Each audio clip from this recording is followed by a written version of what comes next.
जय जगन्नाथ सांग माने नमस्कार मु सुचित्रा आपण मानक स्वागत करुच्ची मोर आउ एक शिक्षणीय भिडियोटी को चलतु कहानी आगु को बढ़ाइबा। थरे स्वर्ग लोकरे कर्म भाग्य और बुद्धि एका संगरे देखा होई गले।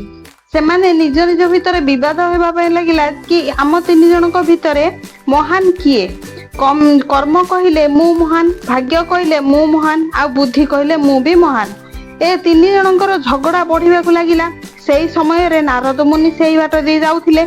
कर्म बुद्धि भाग्य को झगड़ा सुनी नारद मुनि तांको पाखरे जाई पहुंचिले। नारद मुनि कहिले केउ कथारे तुमे माने एते झगड़ा करछो। आउ से तीन जणांको कहिले कि हे नारद मुनि आपण आम भितरु महान के निर्णय करंतु।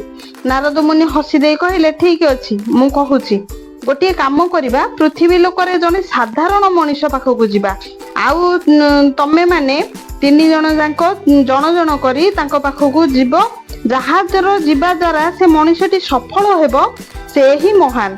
तापरे नारद मुनि सेठारु चली गले। एका साथी रे कर्म भाग्य बुद्धि पृथ्वी लोक को गले।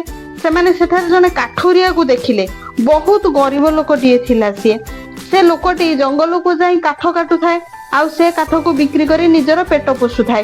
कर्म भाग्य बुद्धि तांको परीक्षा पाई से ही उपयुक्त मनुष्यटिए भली लागिला। से तीन जण निज निज भितर कथा हेले। से माने गोटिए सप्ताह लेखाए से काठुरिया देहरे रहिबे।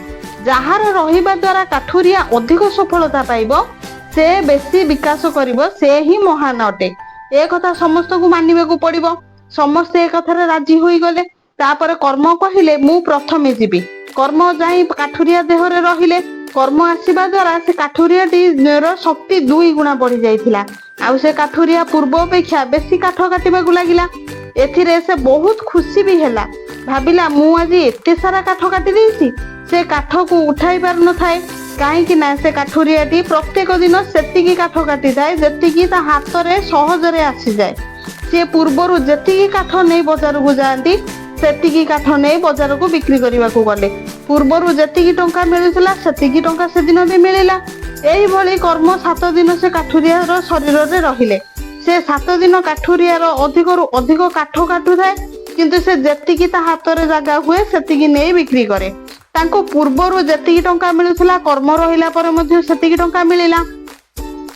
तापरे 7 दिन हेबा परे कर्म स्वर्ग को चली गले। एथर भाग्यर पाଳି आसिला। भाग्य कहिला देख मु केमती काठुरिया को धनवान करूछि।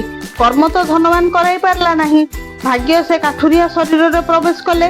भाग्य तुरंत से जंगल रे सुना रूपा भरा बैग देखाई देले।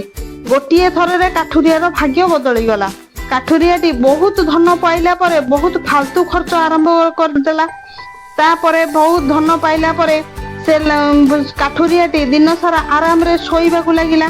टंका तो आसीगला किंतु ज्ञान अर्थात कर्म और बुद्धि तांको पाखरे नथिला। टंका को ठीक बाटरे लगाई पारु नथिले काहेकि ना केमिति तांको शरीररु कर्म चली जाइथिले। से काठुरियाटी बहुत अलसिया हो जाइथिले। धीरे धीरे तांको पाखरु सबु टंका सरीबा को लागिला। काठुरियाटी आगरु जेमती थिले सेही अवस्था रे पहुंची गले। तापरे भाग्यंकर भी से 7 दिन समय समाप्त होई गला। भाग्य स्वर्ग लोक को फेरी गले आउ उदास होई बसी गले। बुद्धि कहिले कर्म भाग्य से काठुरियार विकास करि पारले नाही। एथर देख मु कोन करूची। बुद्धि जाई काठुरियार मुंडरे पसिले। बुद्धि जेमती काठुरियार मुंडरे पसिले काठुरियार बहुत ज्ञान आसीगला। से काठुरियाटी को कुराटी को धार दे जंगल को काठ काटिबा को चली गले। से दिन बहुत काठ काटिले। छोट काठ बड़ काठ सब गोटे रसी रे बांधी घोषाड़ी घोषाड़ी बाजार को नेले। ताको बिक्री करी पूर्व अपेक्षा अधिक टंका रोजगार कले। से काठुरियाटी आउ गोटे कुराटी किनी देले। दुईटी जांको कुराटी धार करी जंगल को काटिबा को गले। काठ काटू काटू गोटिए कुराटी रो धार कमी गला। से आउ गोटे कुराटी रे काठ काटिबा को लागिले। से दिन को दिन अधिक काठ काटिबा को लागिले एवं दिन को दिन अधिक काठ काटी अधिक रोजगार मध्य कले। से पैसा रे सी गोटे काठ बोहिबा पई ठेला गाड़ी दिए किनी देले। काठ बाजार को नेबा पई बहुत सहज होई गला। से दिन को दिन धनी हेबा को लागिले। तापरे बुद्धिकर भी समय समाप्त होई गला। से स्वर्ग लोक को चली गले। तापरे कर्म भाग्य बुद्धि कथा हेबा को लागिले। सेही समय रे नारद मुनि पहुंची गले।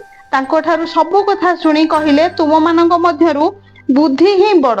से जेउठी रहिबे कर्म और भाग्य जाई पहुंची जाई थांती। बुद्धिको सहित सेमाने रही समस्तंकर विकास करथांती। बुद्धि बलर ही गरीबरु धनी मूर्खरु शिक्षित होइथांती। सांग माने एई छोट कहानी रु आमे कोन शिखिले? मनीष जीवन रे सफल हेबा पाई बुद्धि कर्म और भाग्य तीनोटी पाखरे रहिबा दरकार। से तीनोटी भितर गोटे जदि मनीष पाखरे न थाए तेबे सफलता मिलिबो नाही। जेमिति कि मनीषटी निजर बुद्धि को लगाई कर्म करी निजर भाग्य बदलाई थाए।